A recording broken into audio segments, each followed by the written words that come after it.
चलिए कुछ न्यूमेरिकल हम लोग बनाते हैं। आपके स्क्रीन पर क्वेश्चन दिख रहा होगा।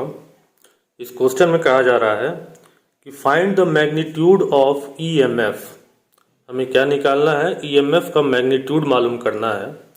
इंड्यूस्ड इन ए कॉइल, जो कि कॉइल में इंड्यूस्ड हो रहा है, ऑफ 200 टर्न, 200 टर्न है, एन का n इज इक्वल टू 200 है, and cross sectional area 0.2 meter square. When a magnetic field perpendicular to the plane of the coil changes from 0.1 Weber per meter square to 0.5 Weber per meter square at a uniform rate over a period of 0.05 second. If resistance of the coil is 160 ohm, find current through the coil. तो आप जैसा कि देख रहे हैं screen पर question, मैंने question को पढ़ दिया है।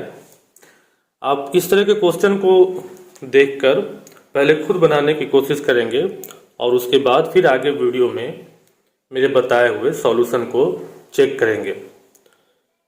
तो आई होप कि आप इसको खुद से बनाने की पहले कोशिश करेंगे। अगर आप गलत भी बनाते हैं तो इसमें कोई दिक्कत की बात नहीं है। आज आप गलत बनाएंगे तो ही आप कल सही बना पाएंगे। तो चलिए मैं इस क्वेश्चन को सॉल्व करता हूं, जैसा कि आपके स्क्रीन पर दिख रहा होगा। तो उस क्वेश्चन के अनुसार क्या क्या हमें दिया हुआ है, हमें गिवन है।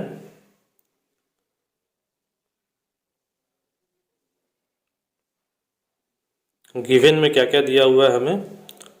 तो गिवन में हमें दिया हुआ है नंबर ऑफ टर्न, जो कि एन साइन से हम डिनोट कर देते हैं, कितना है? 200 है। उसके बाद क्या बोल रहा है? मैग्नेटिक फील्ड का स्ट्रेंथ 0.1 वेबर मीटर स्क्वायर से 0.5 वेबर मीटर स्क्वायर यह चेंजेज हो रहा है। तो यानी कि पहले कितना है? B1 जो है वह है 0.1 वेबर पर मीटर स्क्वायर, और उसके बाद कितना हो जा रहा है? तो B2 is equal to 0.5 weber per meter square. कुछ इस तरीके से दिया हुआ है। उसके बाद एरिया कितना बताया गया है? तो एरिया इज इक्वल टू है 0.2 मीटर स्क्वायर। अच्छा, टाइम कितना दिया गया है? तो time dt is equal to 0.05 second.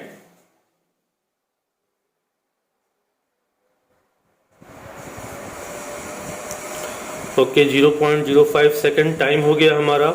उसके बाद रेसिस्टेंस कितना दिया गया है? तो R इज इक्वल टू 160 ओम दिया गया है। तो सबसे पहले हमसे क्या पूछ रहा है? सबसे पहले हमसे पूछ रहा है कि मैग्नीट्यूड ऑफ इंड्यूस्ड ईएमएफ निकालना है, यानी कि E का वैल्यू निकालना है। तो E का वैल्यू निकालने के लिए हमारे पास फॉर्मूला क्या होता है? हमारे पास फॉर्मूला हो जाएगा मैग्नीट्यूड ऑफ E। यहाँ पर हम मैग्नीट्यूड के बारे में बात कर रहे हैं, तो हम स्केलर में ही इसको दिखाएंगे। वेक्टर वाले टर्म को हम क्या कर देंगे? हटा देंगे। तो नंबर ऑफ टर्न ऐसा मैं लिखता हूँ N D phi by D T, ऐसा कुछ फॉर्मूला लिखता हूँ। तो डी फाई क्या है? चेंज इन फ्लक्स है, तो मैं लिख सकता हूँ N phi two minus phi one, change in flux हो गया, डिवाइडेड बाई टाइम, कुछ इस प्रकार से। तो यानी कि मुझे यहाँ पर फ्लक्स मालूम करना पड़ेगा। तो फ्लक्स मालूम करने के लिए हमारे पास क्या फॉर्मूला होगा? फ्लक्स 1 इज इक्वल टू क्या हो जाएगा? Magnetic field into area.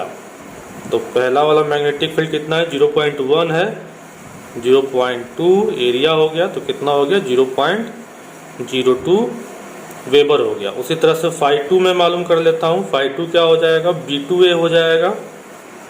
B2 का वैल्यू कितना है? 0.5 है, 0.5 इंटू 0.2 कर देता हूँ, तो कितना हो जाएगा? 0.10 वेबर हो जाएगा। तो ये मुझे निकल कर आ गया है।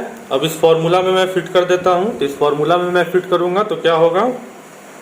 Magnitude of E is equal to, number of turn मुझे कितने दिए हुए हैं? नंबर ऑफ टर्न 200 दिए हुए हैं, तो मैं रख देता हूँ 200 गुने 0.10 माइनस 0.02 डिवाइडेड बाई टाइम कितना है 0.5 सेकेंड, 0.05 सेकेंड है, तो 0.05 सेकेंड। इसको सॉल्व करूंगा तो कितना आंसर आ जाएगा, हमें आ जाएगा 320 वोल्ट। तो ऐसे कंडीशन में जो हमारा ईएमएफ इंड्यूस हो रहा है वह कितना हो रहा है, 320 वोल्ट ईएमएफ इंड्यूस हो रहा है। अब बोल रहा है कि आपको बताना है कि करंट का वैल्यू क्या होगा अगर कॉइल का रेसिस्टेंस कितना है, 160 ओम है।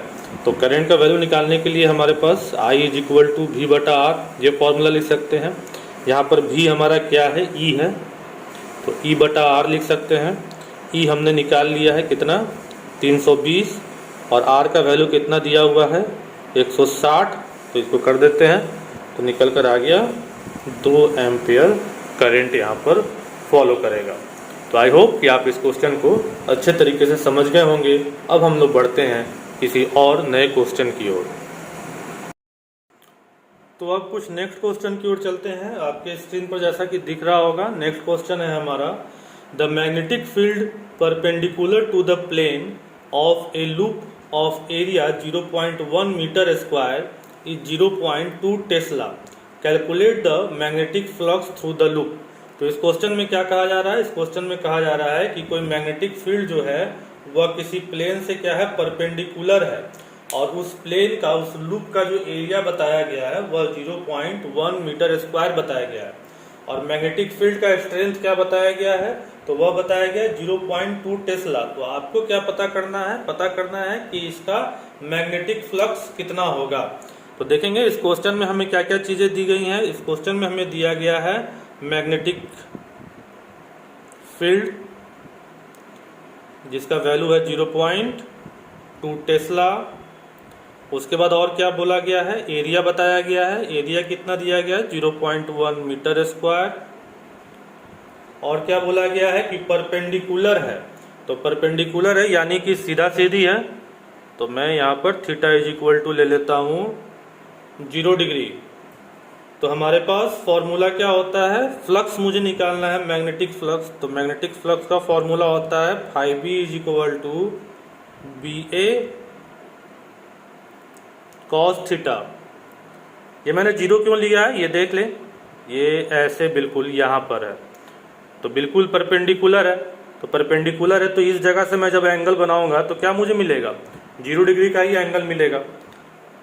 अगर मैं यहाँ से देखता तो कोई पर्टिकुलर एंगल मुझे मिलता, लेकिन इस क्वेश्चन में तो क्या कर रहा है, सीधा सीधी ही कह रहा है। तो मैंने कुछ इस प्रकार से थीटा का मान 0 डिग्री ले लिया। तो हमारे पास फॉर्मूला हो गया BA cos थीटा। इसमें मैं वैल्यू को डाल देता हूँ। तो B का वैल्यू है 0.2, एरिया है 0.1, और cos थीटा का वैल्यू हो गया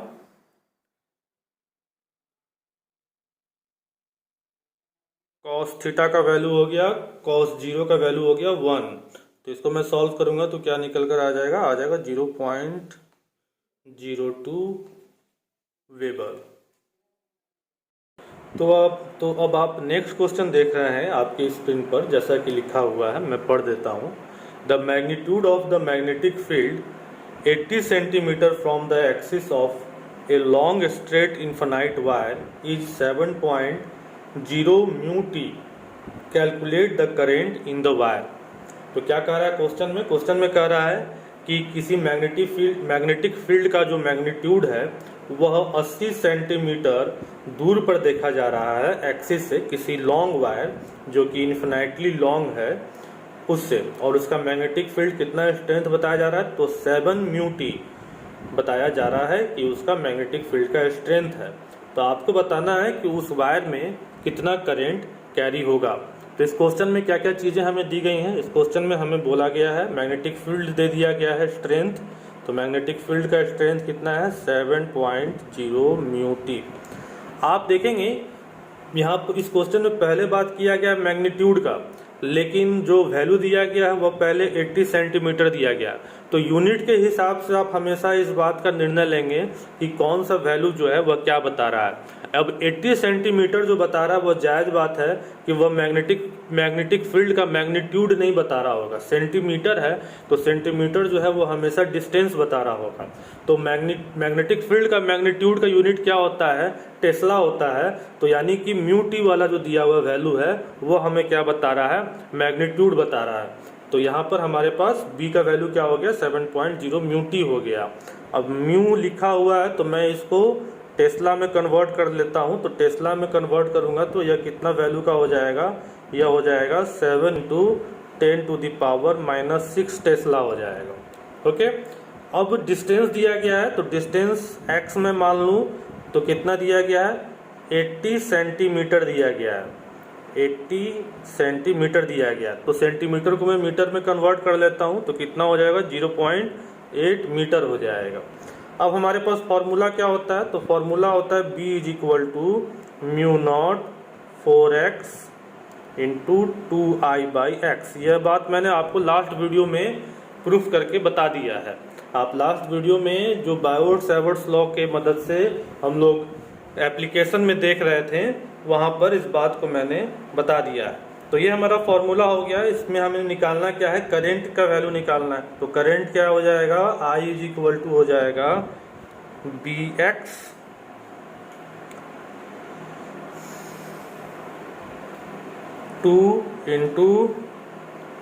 μ0/4x, कुछ ऐसा हो जाएगा। तो यहाँ पर मैं सारे वैल्यू को रखूँगा तो क्या होगा, 7 × 10⁻⁻6 b का वैल्यू, x का वैल्यू कितना है 0.8 × 2। देखिए यहाँ पर 4 को मैं 2 से इसलिए नहीं काट रहा हूँ क्योंकि μ0/4x का वैल्यू मुझे मालूम है, ठीक है। तो अगर मैं काट दूंगा तो फिर गड़बड़ हो जाएगा। तो μ0/4x का वैल्यू हमें मालूम है कितना होता है यह वैल्यू। तो μ0/4x का वैल्यू होता है 10⁻⁻7। तो इसीलिए मैं यहाँ सीधे लाकर लिख देता हूँ 10⁻⁻7। अगर यह 2 से 4 को अगर आप काट देंगे तो फिर सब गड़बड़ हो जाएगा। तो इसीलिए इसको मैं जब सॉल्व करूँगा तो निकल कर हमारे पास आंसर आएगा 28 एम्पेयर। ओके, आई होप कि आप इस क्वेश्चन को समझ गए होंगे। तो नेक्स्ट क्वेश्चन आपके स्क्रीन पर आपको दिख रहा है, एमसीक्यू क्वेश्चन है। इस क्वेश्चन में कहा जा रहा है कि ऐसा unit of magnetic flux is, option दिया गया है। ऑप्शन ए में टेस्ला, वेबर, गॉस या फिर एन। आपको बताना है कि इसमें से कौन सा जो है वह मैग्नेटिक फ्लक्स का ऐसा यूनिट है। तो सही जवाब क्या होगा, मैग्नेटिक फ्लक्स का ऐसा यूनिट क्या होगा, जी हाँ वेबर होगा। तो सही जवाब हो जाएगा बी।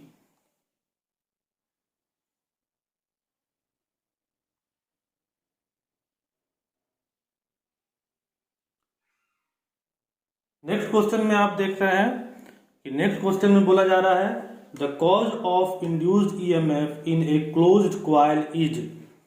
तो एक क्लोज्ड कॉइल में क्या कारण है कि ईएमएफ जो है वह इंड्यूस होता है। तो ऑप्शन दिया गया है, A magnetic field, B magnetic flux, C change in magnetic flux, D none of these. तो क्या कारण है आखिर जो कि एक क्लोज्ड कॉइल में ईएमएफ को इंड्यूस करता है।